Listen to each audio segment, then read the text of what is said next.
video, I'm going to teach you a cheat, how to make a smaller socket from a larger one. So in this case, I need a 2" and 5/8 socket to remove this nut,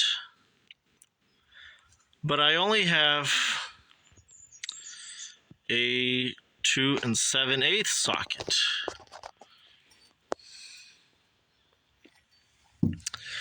So I already bought the proper socket.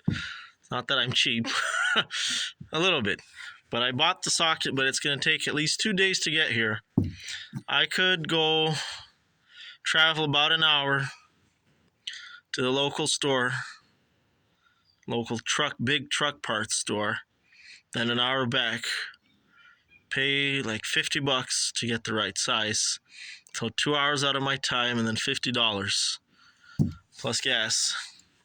Or I'm in a hurry. I figured 2 7/8 minus 2 5/8, that leaves me 1/8 on each side.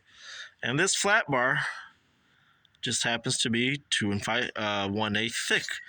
So what I did is I cut 6 little pieces of this flat bar, taped it around the socket, and now